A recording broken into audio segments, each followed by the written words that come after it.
When it comes to investing, sobrang dami ng basket of investments na pwedeng pagpilian ang isang tao. Pero, ang pinaka-importante, kailangan mo munang maintindihan ang bawat investment options na available for you bago ka maglagay ng pera dito at makapag-build ng iyong investment portfolio. Kamusta mga kaibigan at welcome sa ating channel na kung saan palaguin natin ang pisong pinaghirapan.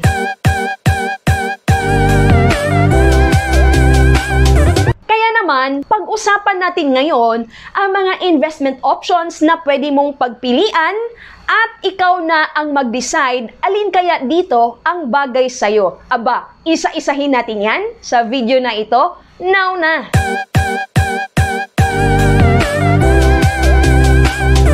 Pwede mo nang simulan at mag-invest sa mga ito. Una, yung tinatawag na commodity markets katulad ng crude oil, silver, at syempre ng gold. Yes, pwede ka rin talagang maglagay at mag-invest ng pera sa gold. Pangalawa, pwede ka ring mag-invest ng iyong pera sa bangko. Sa bangko, meron po silang mga tinatawag na bank savings account at meron din pong time deposit.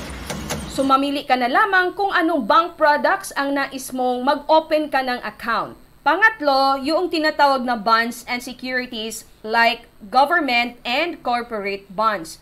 When you purchase or bibili ka ng any kind of bond, pinahiram mo kumbaga ang iyong pera doon sa entity for a predetermined amount of time and interest. So, ibig sabihin, kikita ka dahil meron siyang ibibigay na interest sa'yo kasama nung kapital mo. Ito yung mga example na mga corporate bonds na kung saan pwede kang makabili or pwede kang makapag-invest. At makikita mo dito kung ilang taon mag-mature ang bond na ito. Pang-apat, yung tinatawag na mutual fund investment. Ang mutual fund investment, ito yung investment na kung saan ang pera mo ay minamanage ng tinatawag na fund manager and of course, ang fund manager ang magde-decide kung saan niyang company ilalagay ang pera mo and of course, magkakaroon ka din ng income through capital gain at dividend. So, sa mutual fund investment, hindi ikaw ang magde-decide kung anong company ang bibilhin mo, SM ba, Ayala, PLDT, dahil ang fund manager, siya ang magde-decide kung saan magandang ilagay ang iyong pera at ito talaga ay actively managed nung tinatawag na fund manager. So sa mutual fund investment, hindi mo kailangang maging expert para ito ay simulan at ang kagandahan pa nito, pwede mo itong simulan sa halagang 1,000 pesos lamang. Of course, no, kapag ikaw ay mag-invest sa mutual fund, you have to make sure na ang pera na ilalagay mo dito ay for long-term financial goals mo. At ang panglima ay ang tinatawag na indexed funds. So similar to mutual funds, index funds are one of the types of stock investments that diversifies your investments across multiple stocks. Ang difference lang between index fund and mutual funds is that index funds are passively managed, not directly overseen by a money manager. Ang pang-anim, ang tinatawag na exchange traded funds or commonly called ETF. Itong ETF, similar to sa index funds in that they track a popular index and mini-mirror lang nito yung performance ng index, diba? But unlike index funds, though ETFs are bought and sold on the stock market. Dahil ETFs are traded on the stock market, ibig sabihin, ikaw yung may control over what price you want to purchase them at kung magkano mo din ito ibibenta. You can minimize your risk by investing sa ETF that tracks a broad index, diba? Katulad na lamang po ng PSEI natin dito sa Pinas. Ang pangpito, yung tinatawag na stock market. So kapag ikaw ay nais mag-invest sa stock market, ibig sabihin po ng stocks, ito po yung shares of ownership in a particular company. So dito, ikaw ang magde-decide anong company ang gusto mong bilhin. When you purchase an individual company stocks, you become a partial owner of that company. So that means when the company makes money, so ikaw kikita ka din, and when the company grows in value, the value of your stock grows as well. Kung ang price ng company na iyong nabili ay tumaas, syempre the value of the owner's investment in that company goes up as well. Ngayon, sa stock market investment, ang mga investor dito ay makakatanggap din ng tinatawag na dividends if the company chooses to distribute earnings to their shareholders. Magkano ba ang puhunan sa direct stock market? Depende kung anong company ang bibilhin mo dahil ang bawat company meron po yung tinatawag na board lot or the minimum number of shares na pwede mong bilhin. And of course, ang presyo po ng stock market ay nag-iiba-iba talaga po yan every single minute. So you have to decide anong mga company dito sa Pilipinas ang gusto mong bilhin sa stock market. Do you want the blue chips?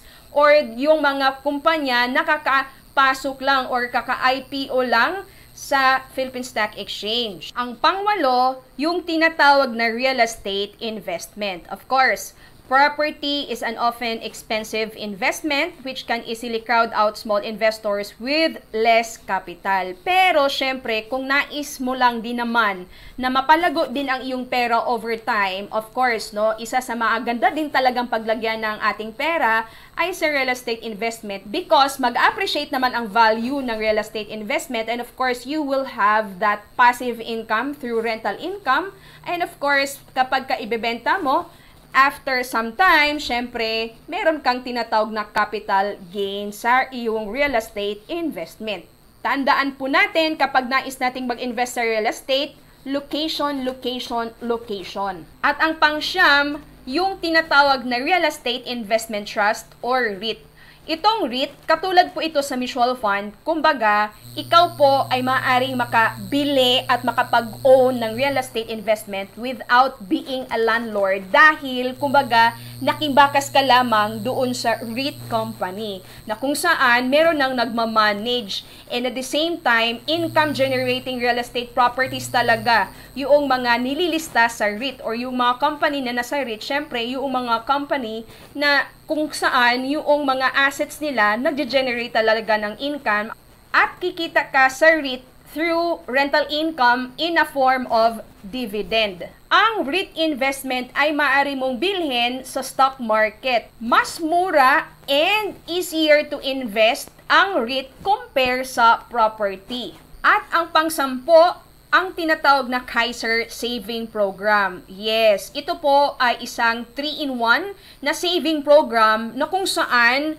maaari ka nang makover ng healthcare during sa iyong pagbabayad. Meron ka ng short-term care benefits, meron ka ng insurance coverage, and at the same time, kapag ito po ay mag-mature, talaga namang meron kang magagamit na healthcare benefits lalo na kapag ikaw ay matanda na.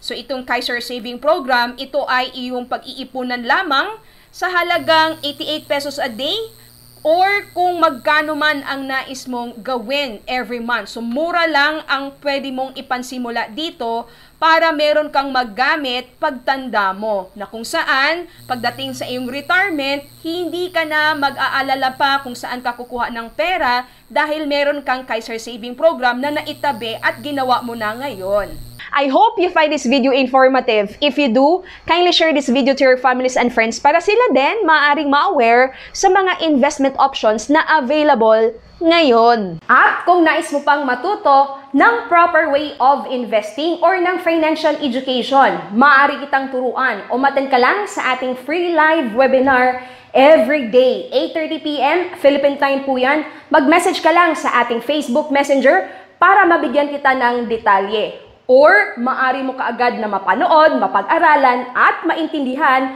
ang buong recorded webinar na ang link ay nasa description box below. And of course, don't forget to grab a free copy of this book at my website at www.gesaal.net.